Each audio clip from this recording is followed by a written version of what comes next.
Hey guys, it's Matt. In this video, I'm going to beg the researchers and the channels that cover the impossible architecture in general, not just the World's Fairs, the impossible architecture in general. I'm going to beg these channels to please put forth your best theory or explanation as to what is going on here. For anybody rolling their eyes at this video, say, oh, another truth are going to cover the World's Fairs.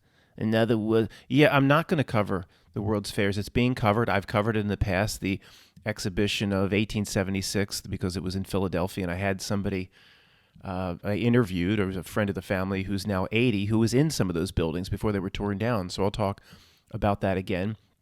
But no, I'm not just going to cover that the World's Fairs. I'm going to beg the channels that cover the impossible architecture. I'm all over the place. I cover this from time to time. I go into different topics about the nature of reality itself. I'm going to beg them, what is your best theory as to what is going on here? Just saying that a new history was introduced in sometime in the 1800s and inherited buildings, and then that's it. That's the end of the theory. It's not good enough, guys. The truth community, first of all, these are the Michelle Gibson, others that cover this. I'm going to hit play in a second, guys. Might as well hit play now. This is the Louisiana Purchase Exposition, 1904. I'm gonna hit play on the Michelle Gibson channel so you can start seeing the images as I just talk over it. And I've watched, these are all our brethren, our truther brethren. I've watched the Michelle Gibson channel 25 times. I never miss a John Levi video. I appreciate all the channels that kind of focus on the impossible architecture. But let's just start with the exhibitions. Many channels have covered this, like Conspiracy R Us. I don't know who that person is, but we guys, I think I can speak for people in this community who would say, yes, give me your theory as to what is going on here, and we don't care. You don't have to get it exactly right. Just give me a big theory. Let's ponder some things. Don't just tell me over and over again that some sort of new history was introduced in sometime in the 1800s, and these are inherited buildings. That's not going far enough. There's too many holes in that. What's your theory? What's the biggest thinking you can come up with? I'll give you my theory. In the end, you won't like it, but there's too many holes in almost any other theory than what my theory is. I'll present it at the end. So first off, let's just start with the basics.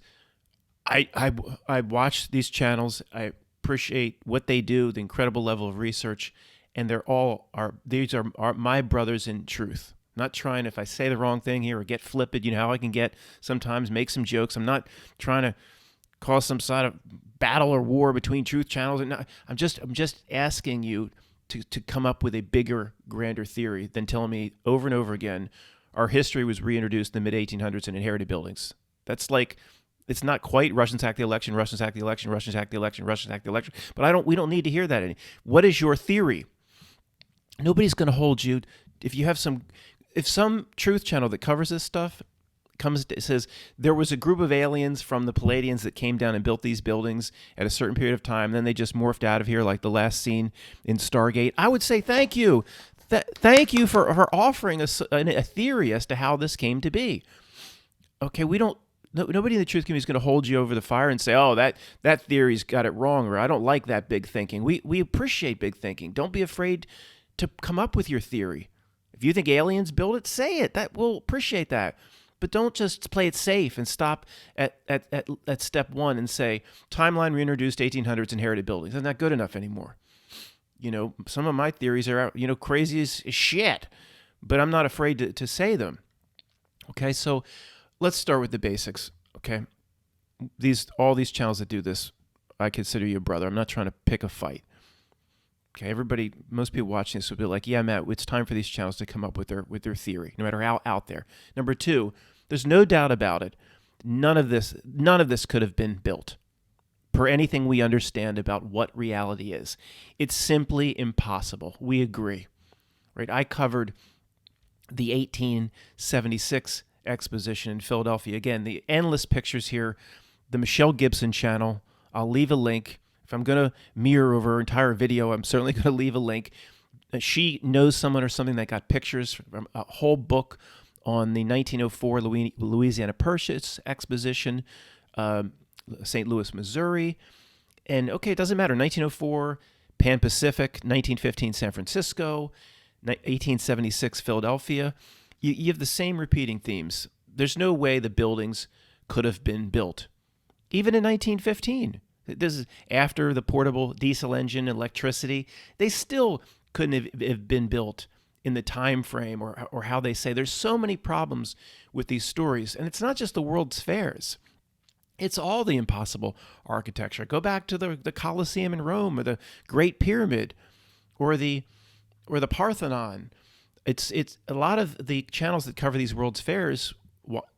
It would be the same problem explaining all the other impossible architecture. Tie everything together. What is the grand theory? Don't just tell me inherited buildings. It just doesn't work. Okay, it doesn't work unless it doesn't work for me. All right. Now, if you want to have a theory as to how it can work, I'll try to lay some breadcrumbs down. Hopefully, not pissed on as to what the line, how we should think about this. But we agree. There's no way these grand palaces could have been built in these time frames at any time. At any time, there's just no way. I covered Philadelphia. And I interviewed a friend of the family who's now 80, who was in some of the big buildings before they tore them down, like Horticultural Hall, 1876. He was in them, or in a few of them, in probably the late 40s, early 50s. Now, Memorial Hall in Philadelphia still exists. That's like it's not as grand as some of these buildings in the St. Louis, but there's just, 1876 coming off the Civil War. How could that possibly have been built? Memorial Hall in Philadelphia. But, so we agree. There's just no way. All right. There's no way any of this could be built. You have problems like 1876 after the Civil War, the whole South after Sherman's March is in ruins, but you're building these grand palaces. You get into issues like, well, where did the labor come from? It's like the same issue with the Taj Mahal in India. The Wikipedia, one of my favorite Wikipedias of all time. I've talked about it 5 times. I'll talk about another 50 probably over the years. It says, this is one of my favorite lines of all time. Go look up the Taj Mahal on Wikipedia. It took 25,000 artisans. 25,000 artisans. And how do you even gather up 25,000 artisans in 1600 and something India? They just get the word out over the internet. They use Yelp. Did they post, like I've said before, did they post little signs at every brothel between here and New Delhi or Delhi saying we need high-level artisans that can construct massive palaces? I know thousands of you are just laying around doing nothing but smoking hookah, getting high on opium. We need you to kick your habit. And per this little, when you used to be in the old days, you'd be little signs on bulletin boards and stuff, and there'd be rips at the bottom, and you'd say, take one. You'd rip a little phone number off at the bottom, a piece of paper. Is that what they just posted that shit all over India? Is like, if you're a grand artisan that can come out, using masonry, incredible structures, sculptures, you can create million-pound domes that aren't even 1/1000th of a degree off from each other. If you can do that, take one. Just rip this little piece of paper and then come see us. I mean, how'd they even find 25,000 artisans? It's impossible. Just laying around doing nothing. The people, it's the same family lineage going all the way back to the Great Pyramid, just laying around and waiting to be called upon again. It's absurd. But guys that cover this, guys and girls that cover this stuff, please give us your theories. I'll give you mine at the end. You won't really like it, but you might end up shaking your head like, yeah, that might be it. It's not. Well, you'll see. Okay, it's not. It's going to let you down. But this isn't my thing. All right, this isn't my thing. And then I'm gonna poke some problems with channels that cover this not addressing certain things, and I'll talk about that in a moment. But all right, in addition to the materials, labor, construction, you do have issues with the timing of some of this. Again, 1876 Philadelphia. I don't know if it was the Machinery Hall or Agricultural Hall. 18 acres inside. In the building inside was 18 acres in Philadelphia, 1876.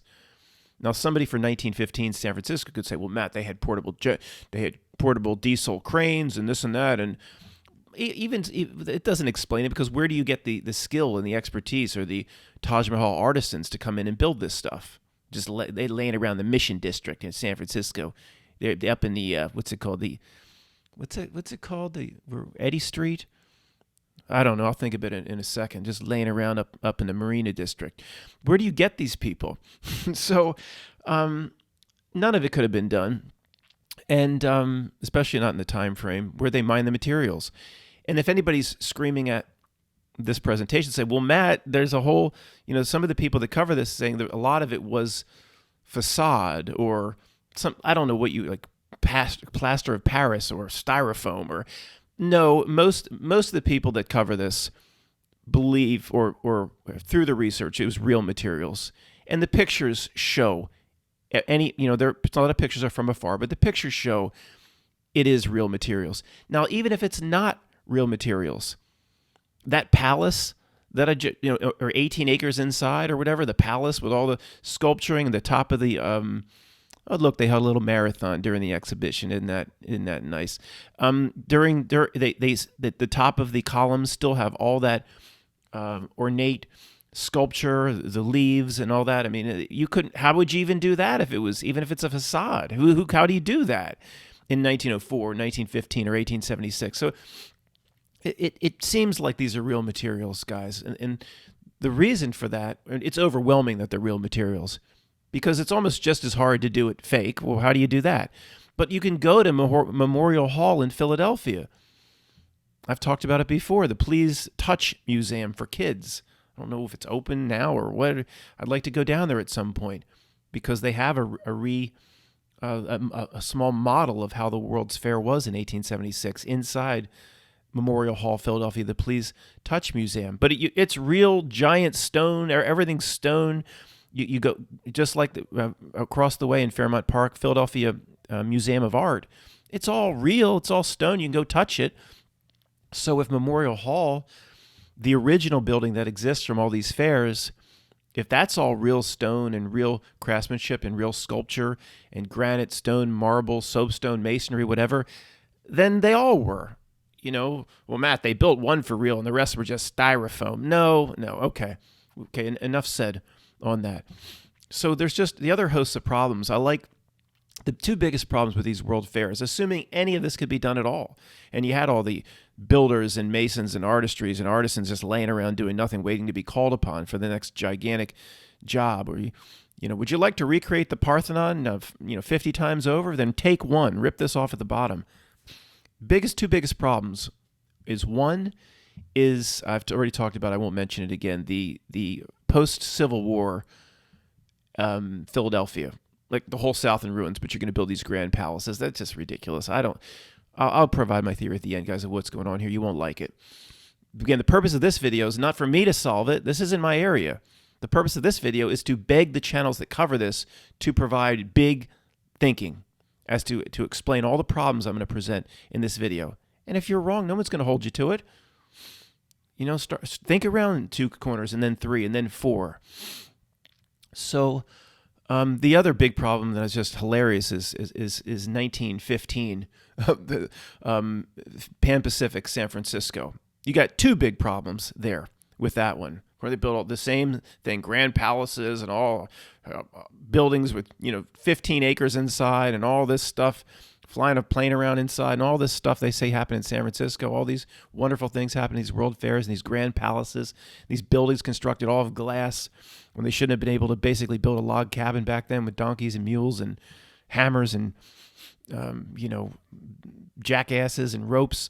San Francisco, little problem if you're going to do the World's Fair, little something called World War I was taking place.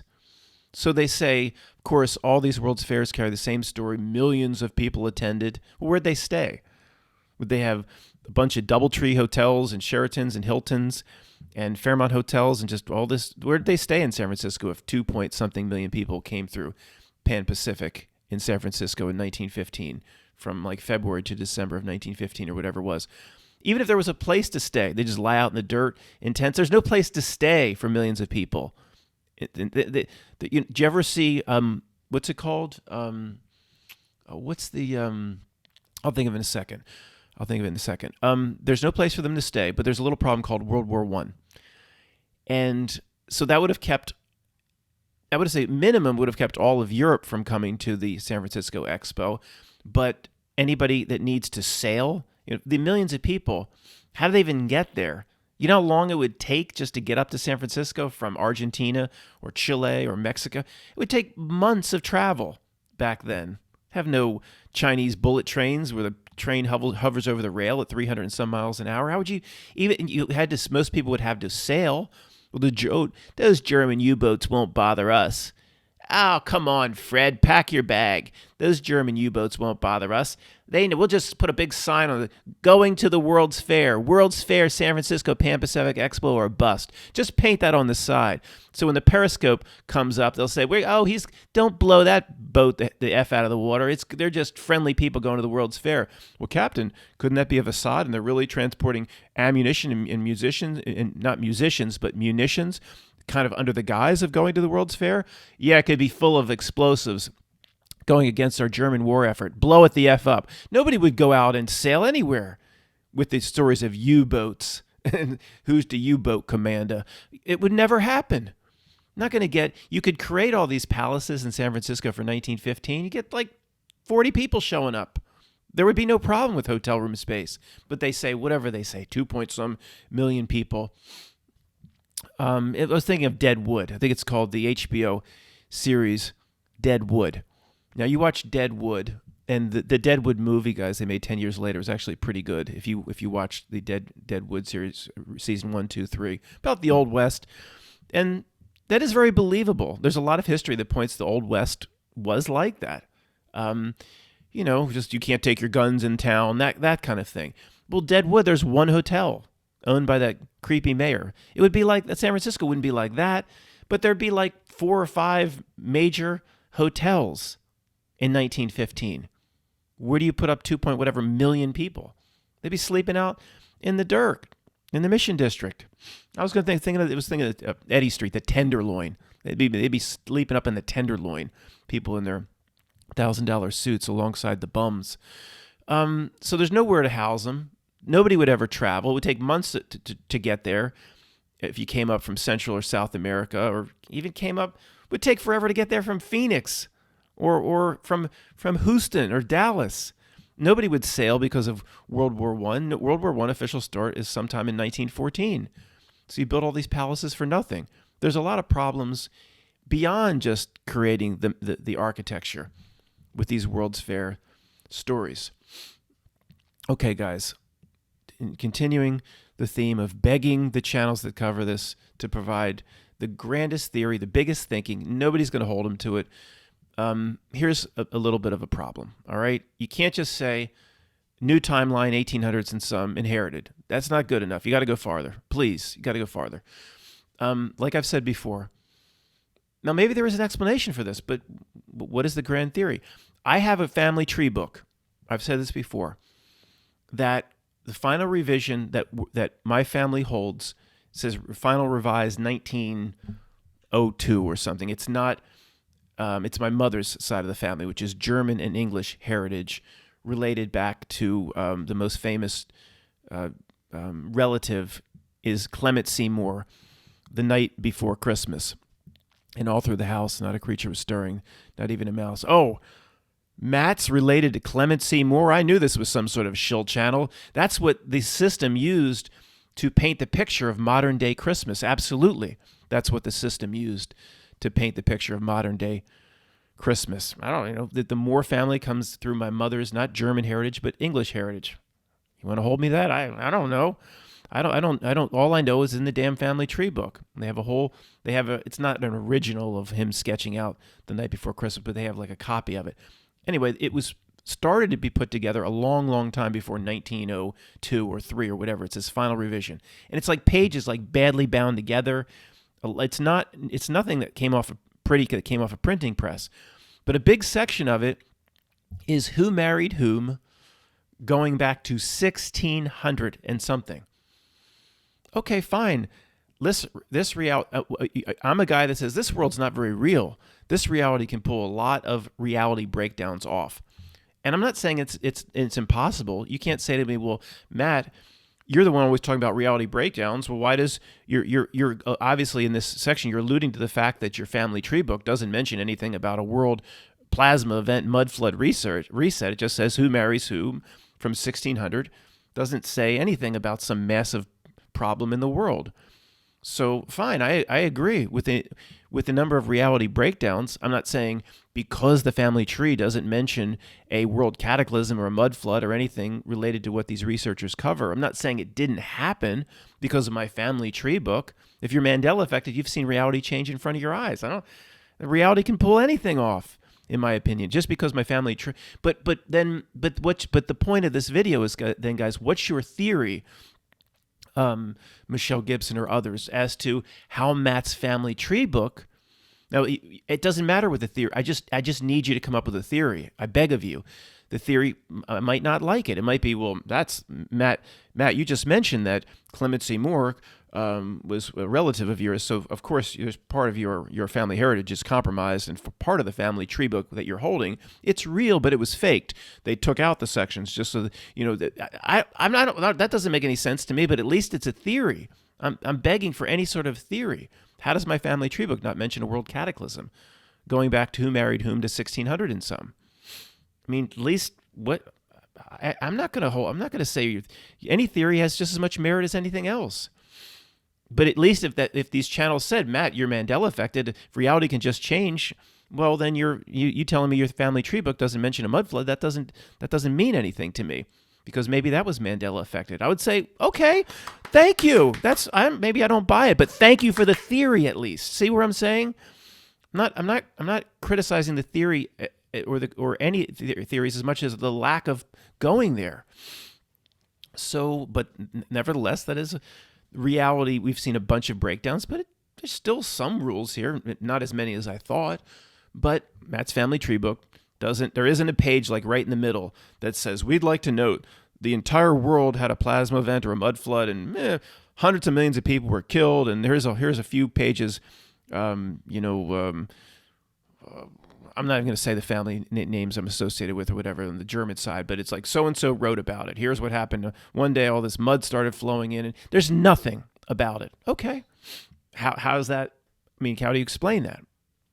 I don't know how I would explain it, but so, I'm just saying, okay, that's a factor, guys. I'm not the only one with a family tree book. There are a lot of people that have family old books and things like that. The fact remains, these events are, if reality was reset or whatever, mud flood or whatever happened, there's no mention of it in anybody's book. How? Explain that. Okay.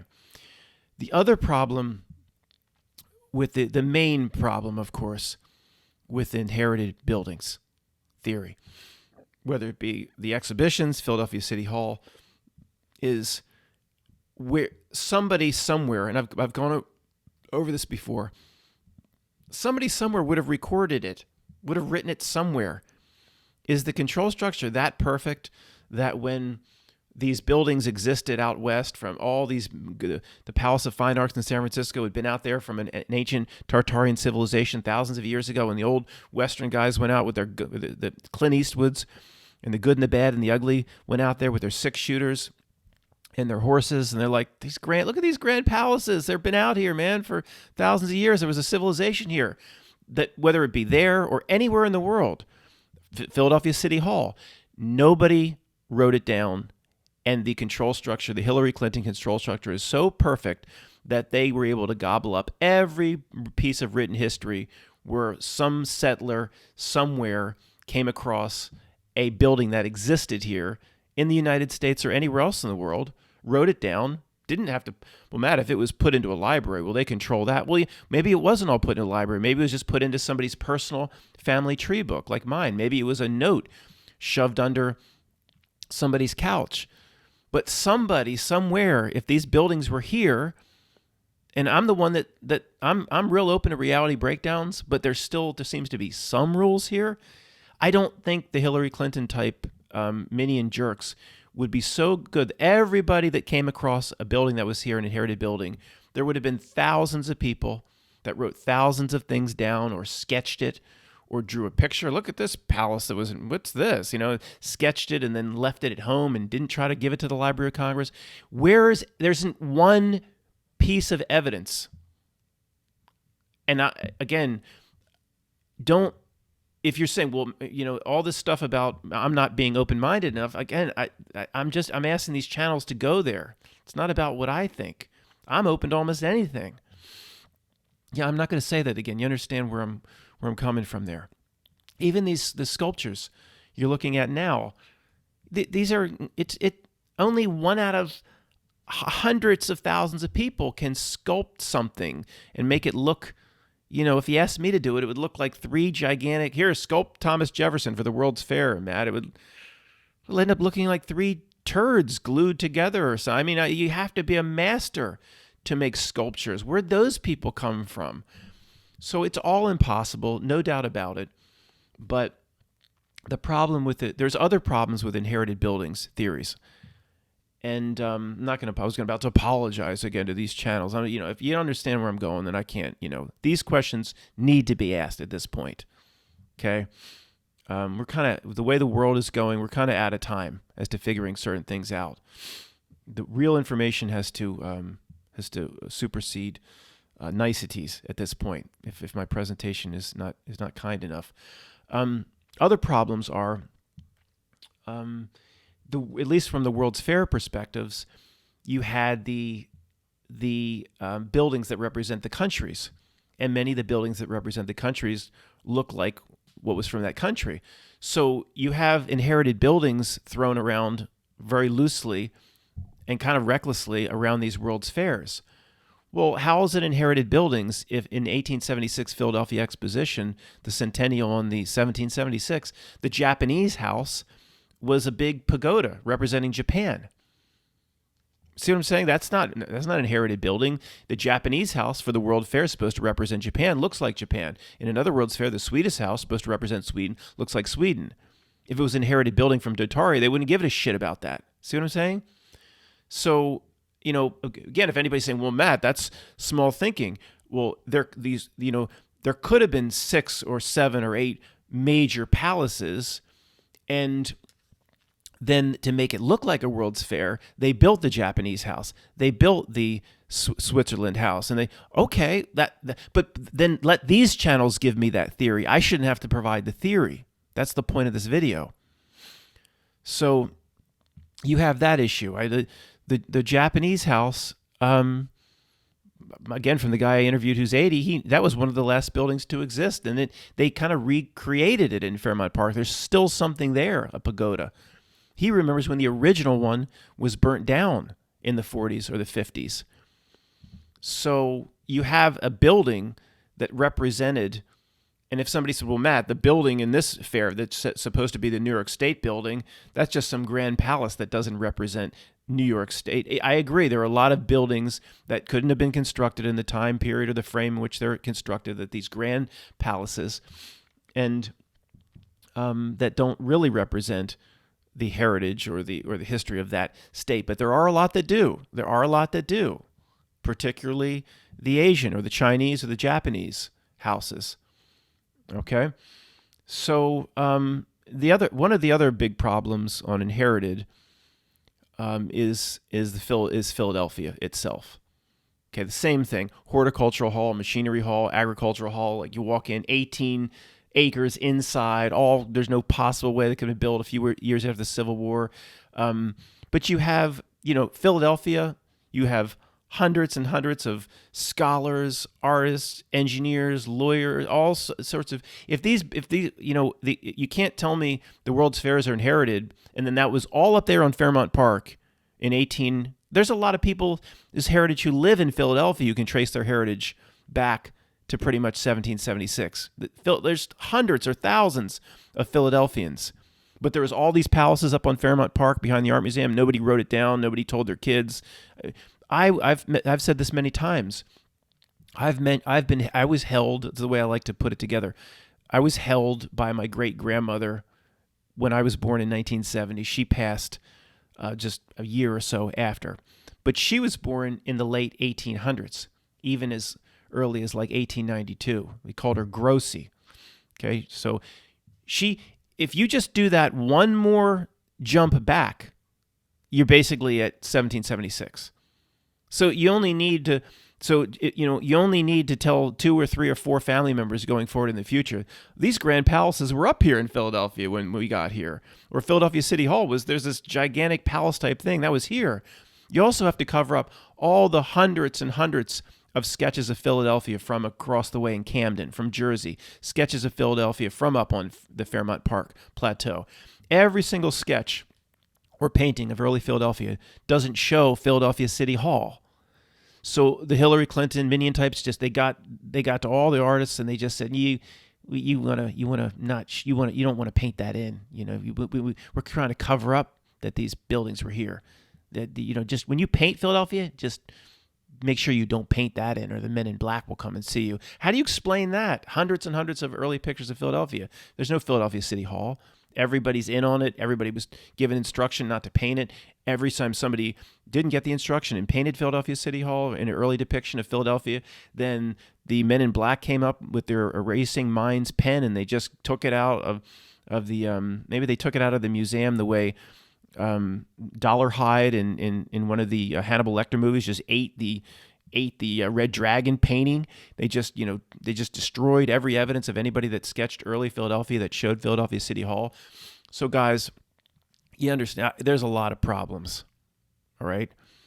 Now, do I have it all figured out? Of course not. This isn't my area, and you're not going to like my theory, but at least I'm going to give you my theory. All right. There is no, you know what I'm big on now? I'm Mandela affected reality breakdowns. There is no possible way to explain this. You can't bring in all the artisans and the expertise, and there's no diesel engines and no electricity for some of the, it just couldn't, all this could not have been built in any time frame. Even if they gave them anything we understand as normal, you can give a group of people 40, 50 years to build these expositions. Couldn't have been done. Even tearing it down would have been a monumental task. How do you do that? I mean, it'd be easier to blow it up and ship it off somewhere. But still, I agree, guys. There's no way any of this could have been built for any of these expositions. And in this video, and Michelle's documented, there's not like 4 or 5 of these. There's like 25 of these, all just a few years apart. There's one even, I think, in Hanoi, Vietnam, or they're all over the world, just a few years apart. I can't explain it.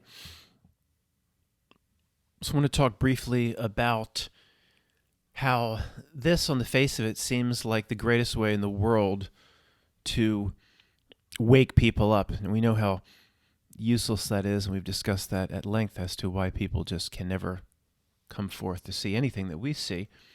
But just, let's just go there again, just to do this exercise for a few minutes. You convince somebody, or you show somebody that there's just no way all of these, you just put together.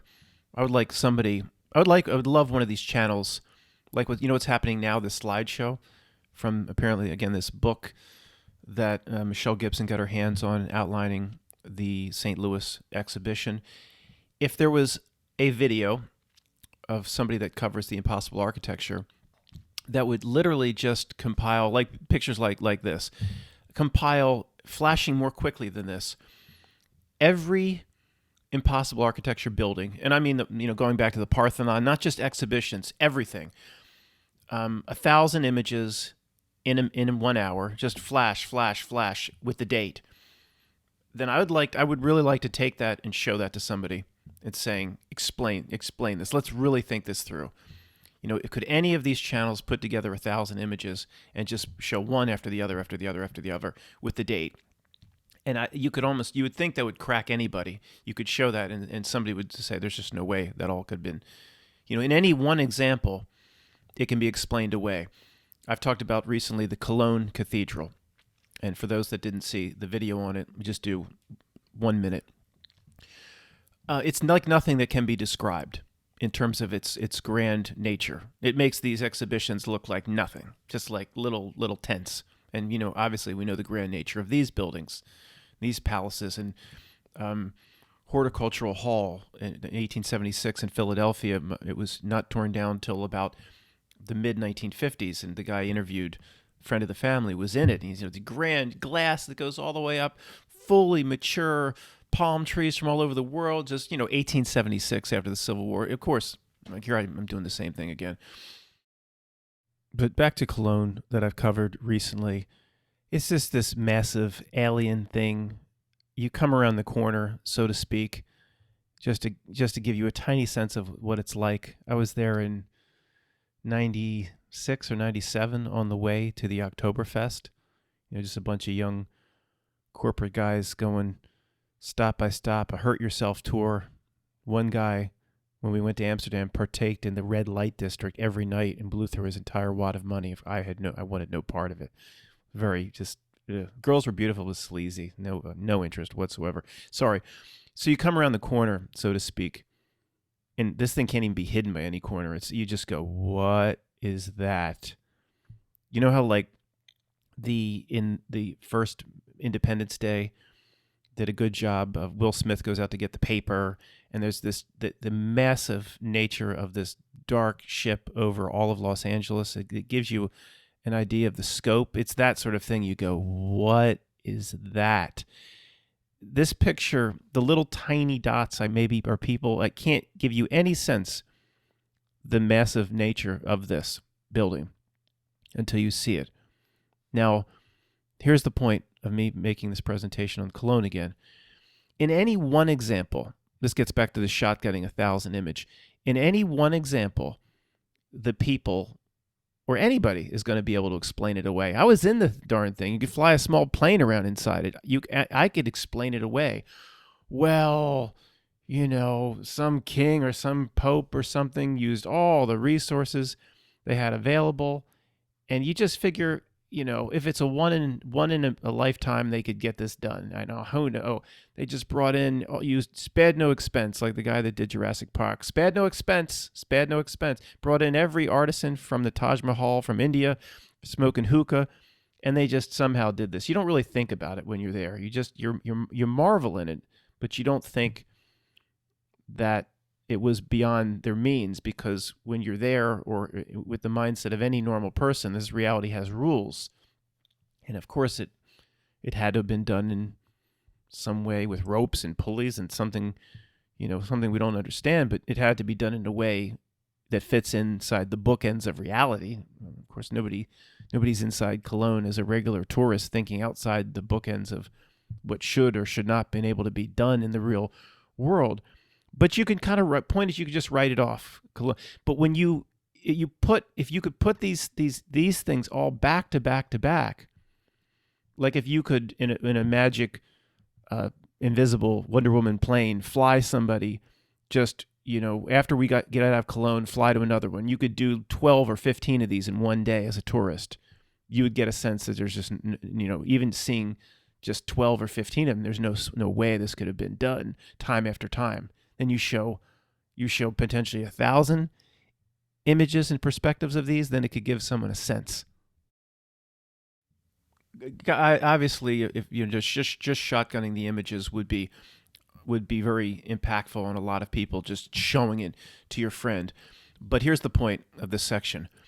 The moment, this is kind of how the reality does business in terms of like playing in truthers and making truthers completely impotent.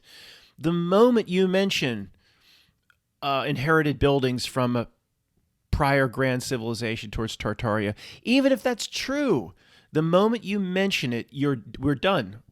Okay.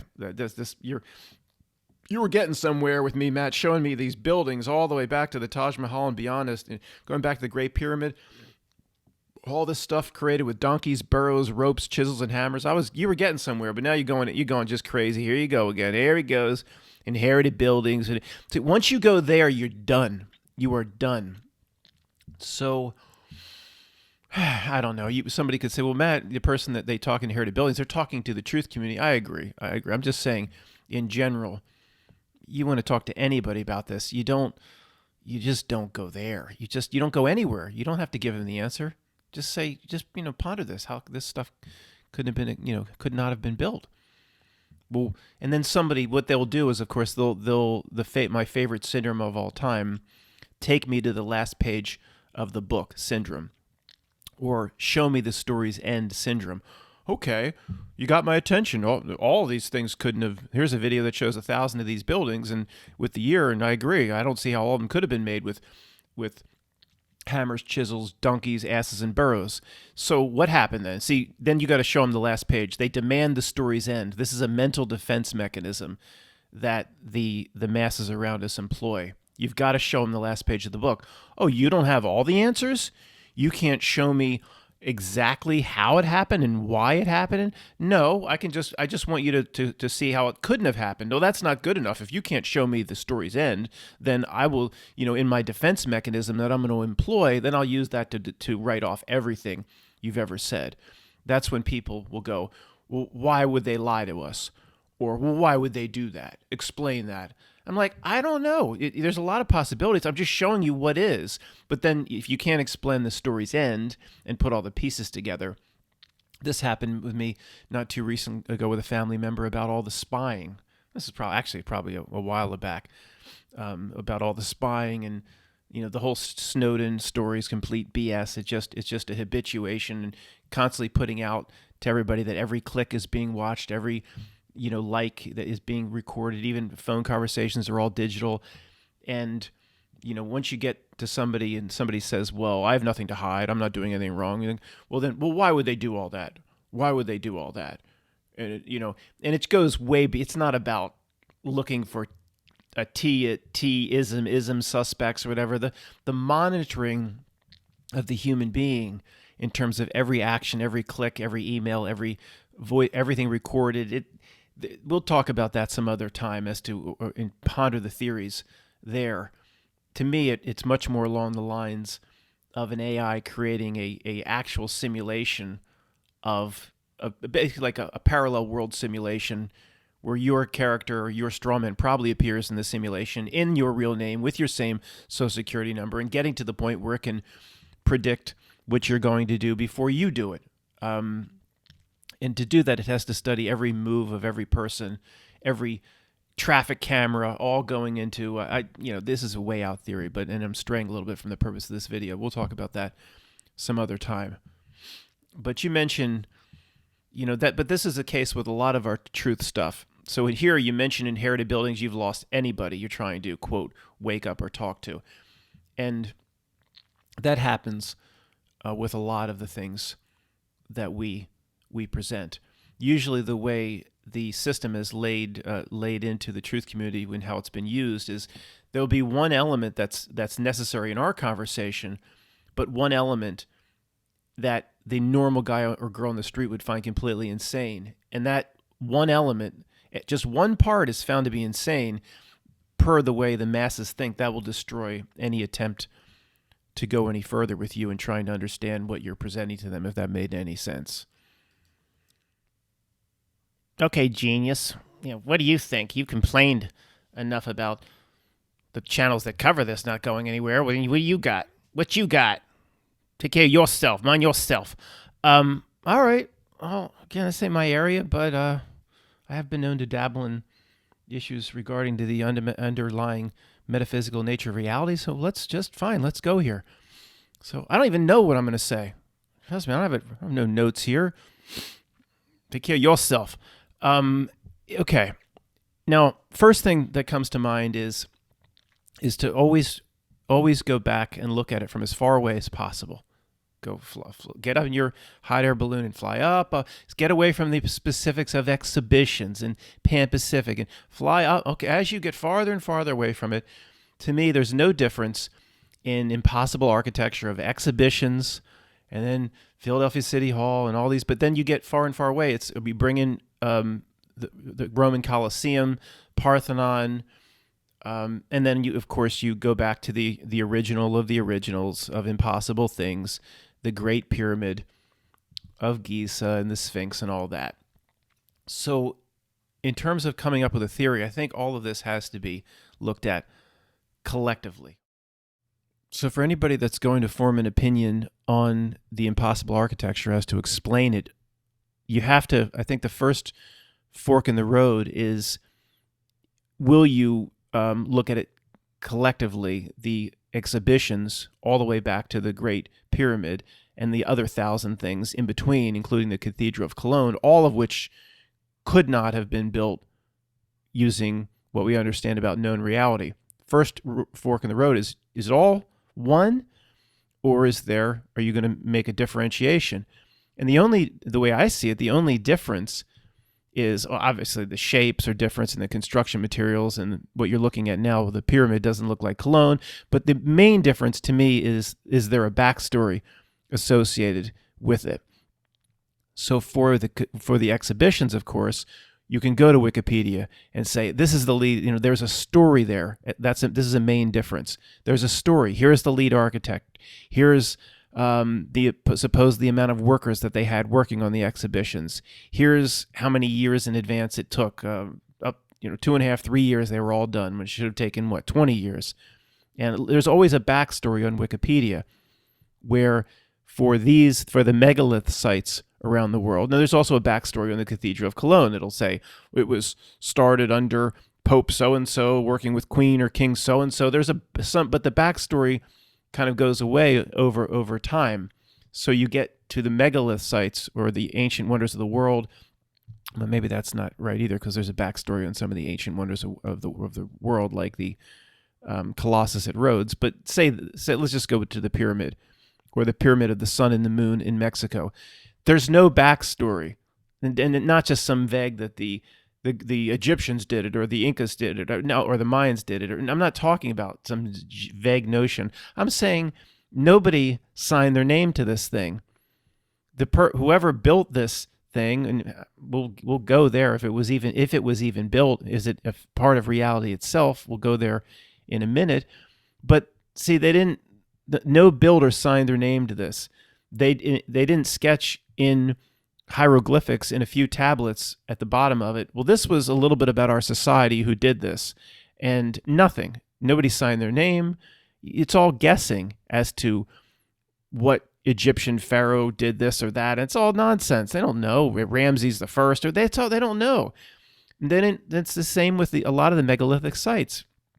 Well, you're going to spend all this time building this megalithic site that shouldn't have been built, should have never been able to be built. Millions and tens of millions of tons dragged from 20 miles away. How do you even quarry and mine this stuff? And they didn't leave anything about their own culture. Where'd they go? What happened to them? Why aren't they still there walking around the pyramid? So you understand, not the words that are coming out of my mouth, but you understand what I'm saying there. See, reality has to deliver a backstory on Pan Pacific Expo of 1915. It has to. Nobody would buy if there was no backstory. Just exhibition. Who's the architect? We don't know. How many years did it take before they started building on the site? We don't know. So maybe there has to be a backstory for the stuff that's a little closer. There has to be a backstory for the Cathedral of Cologne. But that's basically one of the only differences. I want to lump them together. If there's just, I'm showing a picture of anybody listening, the Great Pyramid. There's just no possible way. I mean, this is the granddaddy of them all. This takes the cake. I mean, the Truth Community ran with, was it 5 or 6 years ago, right around the time all the Truth Community was running with the Stonehenge is fake and all that, and because there's pictures of them working on Stonehenge with cranes and this and that. Oh, we caught him. We really got him. Well, that's what they wanted you to see. If you discovered pictures of them working on Stonehenge with cranes and it's so fake, they wanted you to see that. That's how it works. You being played. We're being played. I almost take the opposite, that it's more real. It's more mystical. There's more mysterious powers or portals with Stonehenge because they showed me guys working on it with the cranes. They want me to think it's fake. That's how it works. But the Truth Community was running with this saying, oh, there's sand. It's just sand filled. Even if it was, I mean, this is nonsense. People that haven't been out to the site, so it's just sand filled, or all this nonsense that comes out of the Truth Community. Even if it was, And it was all, how do you stack sand up 400 feet surrounded by stone? And come on. Anyway, enough of that. If some truthers want to go down these ridiculous avenues I did years ago, I'm just using an example as to how we were played, especially with Stonehenge. Oh, that went all over 4 or 5 years ago. Look how, here's pictures of them working on Stonehenge with modern cranes, and it's all fake. That's what they wanted you to see then. We know that now. Even I kind of fell for it back in the day. It was like, oh, look, it's fake. Anyway, you understand, not the words that are coming out of my mouth, but you understand what I'm saying. So I lump them all together. Any explanation is going to apply equally to the Great Pyramid, equally to Cologne, and equally to the exhibitions. Whatever's happening with reality itself, I believe it's a commonality that's linked to all impossible architecture. Not like this impossible architecture over here, Matt, can be explained because the ancient Egyptians knew how to levitate blocks and put them in place that way, just like the scene in X-Men Apocalypse. Or the exhibitions, here's how I don't think there's separate stories, all of which fall outside of the bookends of reality. I think the whatever explanation is going to apply pretty equally to all of these sites or monuments or structures or megaliths that should not, or per what we understand about reality, could not, under any circumstance, have been built. Like I broke down my old Buick broke down in the middle of the Baltimore Beltway, and if it was level, I could have pushed it off to the side of the road. It was literally a traffic jam. I was in the middle lane, 2 lanes of beeping on the left and right. It was already a traffic jam, and that's why the car overheated and broke down. But I was trying to push up a little bit of a grade, couldn't budge the car. 5-6 degrees, could not budge the car. Where it was level, I could have pushed it off. You know how hard it is to move stones up hundreds of feet, up to 400 feet? Forget moving along the ground. Moving it up is impossible back in that day. This is Petra, Jordan. With any of these sites, though, there's a whole host of things that make no sense. Sometimes there's a little bit different areas that make no sense depending on the site. But then you get into Petra, Jordan. Oh, this is, of course, an ancient civilization, huge amphitheater. But, okay, why is there this facade of a building like Philadelphia City Hall?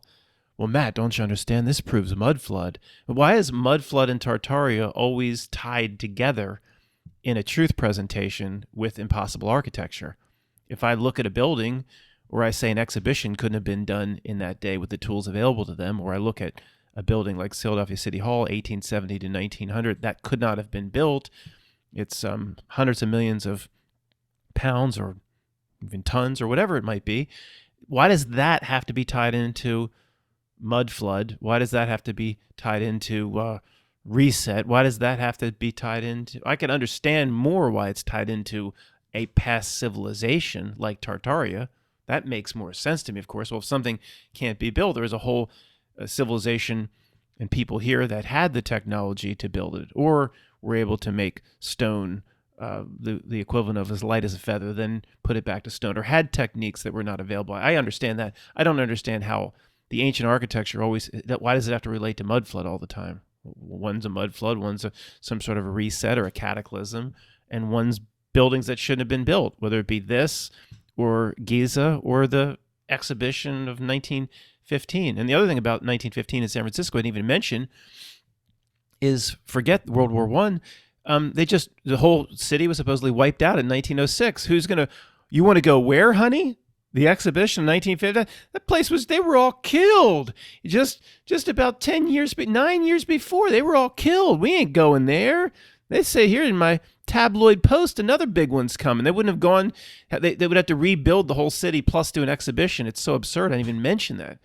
But, so guys, let's stick to the point here. We got to get onto the theories here. Maybe that's why this video is getting so long. I'm scared to present my theory. But, so someone would say, Matt, this proves mud flood. Look at well, maybe, but the whole back end, it's just like a facade in stone. Looks like Philadelphia City Hall in the front, but just stone in the back. The back was apparently melted. Well, why didn't it melt the front then? Whatever happened? None of it. See, when none of it makes sense, guys, the answer or the theory whether their theory is right or wrong, at least you should dabble in a theory that's outside your bookends of known reality. Stop trying to stick within the bookends all the time. You could say mud flood to me all you want when looking at Petra. Well, then why wasn't the front melted? Well, that wasn't facing the plasma vent. Come on. It's just none of it makes any sense. None of it makes any sense. So you come up with a theory on this. You got to come with something that's way outside the bookends of known reality. You got to come thinking around 2, 3, 4 corners, not one corner, right? And nobody's going to get on anybody in the truth community that thinks, that wants to think that big. And then you go into other structures like the Parthenon and, not Greece, Nashville. Nashville has its own Parthenon to scale and exactly what it was in Greece, including a gigantic statue inside of Athena, supposedly painted in gold. The statue is so big, it holds a figurine or a character or another statue in its palm of its hand, and that statue it's holding in the palm of its hand is 6 feet tall. So they stripped down and got rid of or stole the gold from the original Athena statue in the Parthenon, which is now ruins in Greece. So, of course, in 1897, it would be completely reconstructed in Nashville for another, it's not a World's Fair, but it's like it was one of these exhibitions. Nashville Exhibition, 1897. I spoke to somebody recently that was there. Of course, it's no facade. It's all stone. The inside, there are these gigantic, huge doorways. The Athena statue is just gigantic. And well, what does that have to do with celebrating U.S. heritage or history or Nashville heritage? What does that have to do with whatever they said was going on in 1897? But it is so mind-boggling, this stuff, guys. So that about 40% of the truth community is screaming me, inherited buildings, that was there. It was? Well, where was... There's people around Nashville going back probably as early as probably 1800. Nobody wrote a sketch, said this thing was here. Nobody documented anywhere that this thing was here as an inherited building. Not one person wrote one thing down or made a sketch that there was a civilization here. And if they did, all the Hillary Clinton men in black people came around and just removed it all with perfection. I'm going around the same circles, guys. And this is the problem, going around in the same circles. Because, even for someone like me, people like me, my explanations are always, how am I supposed to pull explanations outside the bookends of known reality? I don't go out there too often. I don't travel astrally or whatever. It's difficult, but we need to do this. The only explanation that's ever going to get close is one that's just as crazy of an explanation as you've ever heard. Brandy was inside this thing about 2 months ago. She was kind enough to send me her pictures. It's nice to finally use pictures where some threat of copyright is not looming over the video. Finally, something is not going to be a problem. So first thing she said is the thing is absolutely massive. The statue of Athena is massive. The old Greek Parthenon, the ruins, had the statue of Athena in all gold. It's all ruins. Athena's gone. They stripped out the gold, and they completely recreated it in Nashville. And you see that little thing in her right hand? That little figurine looks like 10 Lords of Leaping or whatever that thing is. I'm supposed to be Hermes, I guess. I don't know. But that thing is 6 feet tall. That little thing, that little Lords of Leaping in her right hand is supposed to be 6 feet tall. That tells you how massive it is.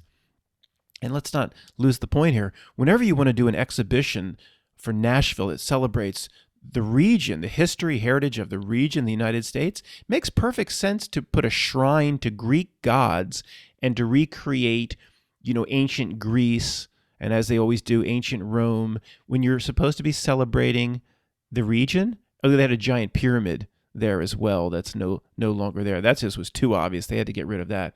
And just for note, she said, they're supposed to have real gold in the ancient ruin. It's all gone. She says it looked like real gold. Was it probably? No. But to paint something that looks like real gold, you have to be, the paint job has to be professional. She said it looked like real gold. I couldn't get close. Is it the real gold from ancient Greece? Probably not. But Who knows the way these creeps do business? She says it was painted so perfectly. She says that's not easy to do. It's not. Just go to your local hardware store, get gold spray paint. It ain't going to look like the real metal. So there are these doors too, where, 40 feet tall. Well, Matt, the statue had to come in somehow. I don't build it inside. I don't know. Maybe that's what it's for. Take it in on its side. What do you need those doors for? 20% of the truth community is yelling at me, giants, giants. I'm not going there. It's not the point of this video. I'm not going to start talking about giants, whatever that is. So it's just all around bizarre. Again, the most bizarre thing is the exhibition supposed to celebrate the region. It's not supposed to celebrate Greek gods. I mean, how did that conversation go down in the back room? Well, yeah, we have some federal funds to do the exhibition, and boy, this will really help the region, Nashville, and well, so what should we do? I don't know, like recreation hee haw or the country music, which hasn't yet been developed, but what do we do? Well, let's celebrate Greek gods. Oh yeah, some guy down the end of the table. That's the ticket. Yeah, that's the ticket. That's what we want to do to celebrate the region in this exhibition. How about a pyramid too? Yeah, pyramid. Let's celebrate Greek gods. What does that have to do with anything? It's so creepy. Well, Matt, that proves that it was an inherited building that was here. Really? Okay, well, there's a lot of like wagon trains that came through, even as early as late 1700s, probably early 1800s, or Matt, Lewis and Clark didn't get out there. So whatever. There were wagon trains that came forth. This was supposed to be, 1897, at least 80 years before. And, Grandpa Jessup in his diary didn't write one page about it, saying, well, we rolled up the wagon trains, the first in this region we're going to call Nashville, or it's being called Nashville, and we think we'll settle here. The land looks fertile. And there were these ancient structures from a civilization that had been here for thousands of years, and let me sketch it out in Grandpa Jessup's diary. Not one page of rolling the wagon train around the corner and having these structures already here. Not one page in any book. Not one page in Grandpa Jessup's diary. Not one page shoved under the couch that the creeps and the men in black with their mind-erasing pens couldn't get to. So that thing, that Lord of Leaping is supposed to be 6 feet tall. So I said, did you bang the columns to make it sure it wasn't facade? She's like, look, I've been to banks and federal buildings. She's like, no, I didn't bang the columns, but it's not facade. It's real. It's a real recreation. We have to do a video sometime of like, how did that conversation go down? And of course, reality breaks down when you have that conversation. Like, who was the first one at the creepy table to propose the 7-Eleven as a part-time job event? Who's the artisan that did the detail on the shield? How did it go down when you have the federal funds are available to do an exhibition in Nashville that somebody proposes they replicate ancient Greece and Greek gods? Well, reality breaks down when you do these sorts of exercises because there was no meeting of local city officials where somebody proposed. It's all done for other reasons, esoteric, occult, hidden reasons we can't comprehend, reasons that understanding the reason itself would appear to most people to be a reality breakdown. So, look, this is all fun and good. And maybe that's the reason this video is so darn long. Matt's just afraid to give his theory. Yeah, I'm probably terrified to give my theory. So let me pause this and let me come back with my best guess. And I'm going to be wrong. This is big stuff, but at least I'm going to take a shot at it. You probably won't like it, but I'm begging the people that cover this to finally take a shot at your theory. Nobody's going to laugh. Nobody's going to laugh because nothing can be more out there than this explanation. But I refuse to think inside the bookends. That's not good enough anymore. You have to think way outside. So my theory is, why does there have to be an explanation? Why does there have to be any explanation? Well, Matt, certainly somebody can explain how these buildings were built. Why? Why? In studying all facets of the nature of reality and the presentation of authority to me in all areas, I find that in every single bucket or topic or area of interest or genre, it all breaks down. Again, we go back to the same stuff. There's no real world that could pull all this stuff off, no matter what your journey to truth, what path led you to where we are now, studying the fake events. They couldn't have pulled that off successfully time after time. The incident in the gambling town by itself is a complete breakdown of reality to me. And even if you disagree on the particulars, we've seen enough at this point. How they pull that off, how they pull this off. It gets back to a few videos back, studying all the elements, the who, what, when, where, why, and how. I alluded a few videos back in that video about if we study the details, that's just a waste of time. That's a distraction that doesn't bring us closer to understanding ourselves. I alluded to that even in the physical reality, the reality can find a way to distract, to pull forth nonsense. And we're never going to understand it. That's the point. It wants you in a never-ending quest to understand the inunderstandable. Is that a word? It doesn't matter. You understand what I'm saying, even if you don't understand the words that are coming out of my mouth. It's what it wants. So my best explanation is Geico. My best explanation is a little green gecko. No, but the slogan of Geico. It's what it does. It's what it does. That's what's so bad about that explanation. It's what it does. Matt, so to distract a certain group of Matt, Dr. Evil, right? Matt, so to distract a certain group of people, to keep them away from their true nature and finding out who they really are and what their reason for being is, the reality itself, because it plays these games and tricks, it can create a distraction over here, somebody that's just in love with Ryan Seacrest and the red carpet. But for these people, it actually constructed 100 million ton buildings and impossible architecture all over the world for them as their distraction. Maybe. Why not? If you truly see the world as illusory, all right, the illusion, the dream, the Plato's Closet, the Maya, there's no difference between a gigantic building and a dash in a Kit Kat. One Mandela effect is no different than the other. Somebody that's fixated says, I know there was absolutely a dash in a Kit Kat. Or the Coca-Cola, that dash wasn't up top, it was in the middle, whatever. That's no different than Australia being smushed up against Papua New Guinea, where somebody in a canoe on their day off could row or canoe down to Australia. They're so close. The outlying island of Australia that's officially Australia is 90 miles from Papua New Guinea. See, one is no different in a dream reality. One is no different than the other. Just because one is hundreds of trillions of tons of continent and one's a dash in a Kit Kat, one is more significant than the other? No. If you back up far enough, one may not be any more significant than the other.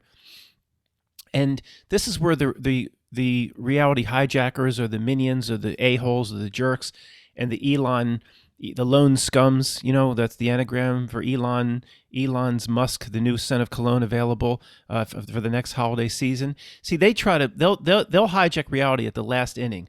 They'll say, of course, this is some sort of simulation. The chance of this being base reality is 1 in billions. So then people say, well, Matt's saying the same thing as Elon Musk. He must be some sort of shill. No, I'm not saying the same thing as Elon Musk. They want you to believe it's a computer simulation, that it came from their systems, their demonic track towards the technological singularity, their demonic track towards everybody in a digital format, zeros and ones, their spellcraft, their technology. That's a VR helmet is a technology. Living in a dream world where consciousness comes first, that stems from potentially the root of real spiritual consciousness. That's not technology.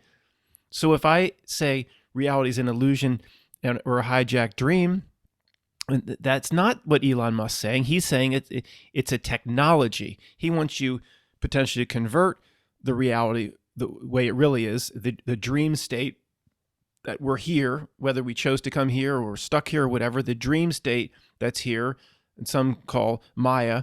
He wants you to believe it's technology, believe it's virtual reality, believe it's something that it's not. It's a last-second hijacking of the concept. So don't people tell me I'm saying the same as Elon Musk. No, I'm not. They're two different things. And I don't think that if you're Mandela affected, Australia's moved for a lot of people. Yeah. That's the craziest thing in the world you've ever heard? Fine. But that's if you're Mandela affected in any way, you've seen reality change in any way. There's no difference between a continent and a dash. Okay, that's what I'm pointing out. But even if you're not Mandela effect we've been through. There's a lot of ways reality is broken down. The inexplainable, the inexplicable, whatever the word is or not the word is. You understand what I'm saying if you don't understand the words that are coming out of my mouth. It doesn't matter. The impossibility of what they pulled off on the 7-Eleven offering up their part-time jobs, the planes, no planes, how they do this, how they coordinate the TV. It's impossible. No real world could pull that off. The Gambling Town event. It's impossible. We've been over this many times. There's no way to coordinate the hospitals when nobody came in and to keep that tight-lipped. Impossible. Paid and threatened. We know it doesn't work anymore. They pulled that stuff off hundreds of times. The fake history, I agree most of the history we've given is fake, all pulled off to precision. We're living in some sort of illusory hijacked reality. It's pretty simple at this point. As it gets more complicated, the ultimate answer is going to be simple. The reality, buttons and levers. Oz wasn't real. Dorothy was in it. It seemed real when Dorothy was in it. She didn't realize she was knocked out in that black and white place with the people tending over her and Toto sitting on the bed. She thought she was really in Oz. We think we're really in Oz. It could be that simple. Part of Dorothy wasn't there, right? Part of you isn't here. There has to be a physical explanation for the building of these buildings, and the only thing I can come up with between my bookends and my simplistic explanation and any sort of first-grade explanation, that's because that's all I can think of between the bookends. It had to have been here. It has to be inherited. It had to be a civilization. And why? I'm playing a Sims game right now, and one of these dumb poor mother effers believes this sim right here in my game. You're not seeing the game, but another PC here. He thinks he's alive in there. He thinks that stupid ass thinks he's alive in this Sims game. So I'm gonna pull some reality buttons and levers in my Sims game, combine it with one of those games where you like Zynga, where you pay to farm, and I'm gonna put a big fucking structure over the hill or over the rainbow for that guy. Look at that sim. He's walking up on the hill right now. And then he didn't even know it was there. I put a big palace on the other side. Look, he's all freaking confused, that sim. He's standing up on the hill and, Martha, you remember this big palace being over here? Come here, Jethro. Look at this fucking thing. Where'd this come? He's all, maybe, what, how do you know you're not in the same situation? We don't know how reality does business. But guys, look, it's kind of like, what a coincidence. Okay, here we go again. What a coincidence that all these... Are we the first ones to know about these exhibitions? No, I've interviewed that guy who's 80. He knew about the one in Philadelphia. But just now, okay, we're the only ones that can come up with the fact that there's no way these things should have possibly have been built. Anybody living in Philadelphia past 1876 should have been able to walk right by Horticultural Hall or whatever building still remained, or Memorial Hall, which is the Please Touch Museum now, and say, this how they build. Nobody could come to that realization. How'd they build this with horses, donkeys, jackasses, chisels, hammers, and ropes? We're the only ones that can do that. Doesn't that seem kind of like too easy, too weird? I mean, just, I don't know how to describe it. Doesn't that seem a little strange? Like a guy, I don't know if this was Inception, but you've seen a scenario in a movie where a guy's telling a guy, you're in a dream. It's like, this isn't a dream. It's like every girl you've just tried to hit on is falling for you. It's like that scene in Shallow Hal.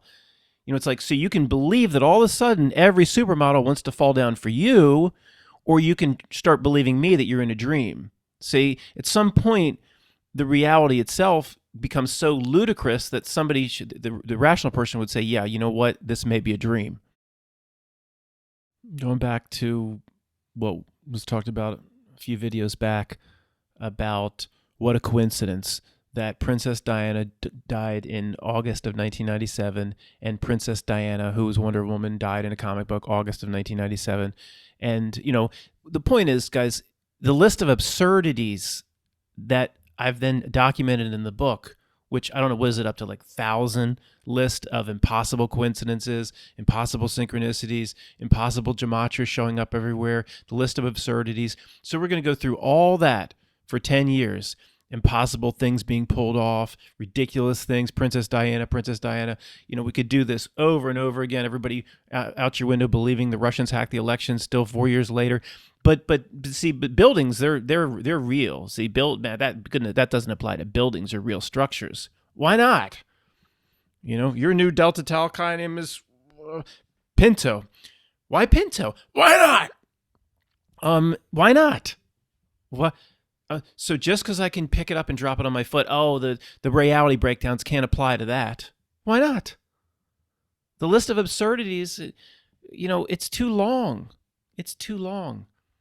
It's a hijacked dream of some kind. I don't care if it's heavy, or we've seen too many reality breakdowns and absurdities in the physical. Go to Machu Picchu and see gigantic stone blocks all carved into one another. Instead of just square, it's like jagged, but the other one fits in perfectly like a jigsaw puzzle. That just happens over and over and over again. And if you just, the thinking in between the bookends is, ancient cultures had this technology or spellcraft we're not aware of. Well, okay, maybe, but why do I have to think inside those bookends? If it's truly, Plato's, Plato's closet sells used clothes around here. Plato's cave or Plato's allegory of the cave.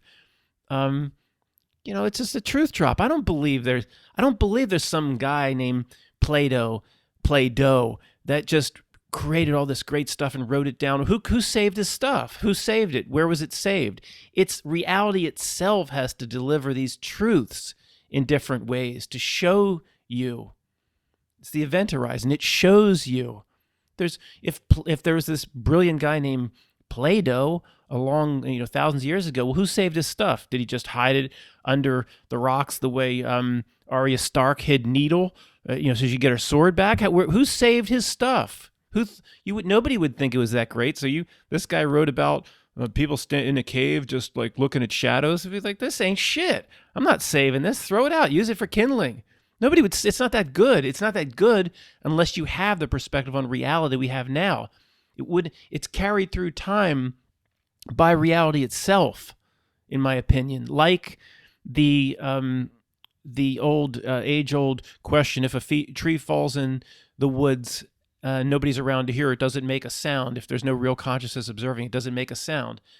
Like I've proposed many times, or proposed in the books. Whoever put that out, some guy in a pub in the Highlands of Scotland, some guy put that out, and there's 10 other people in the pub. He'd say, guys, if a tree falls and there's nobody real around to hear it, you think it makes a sound? They're like, shut the F up, dude. How many pints have you had? It wouldn't have gone anywhere.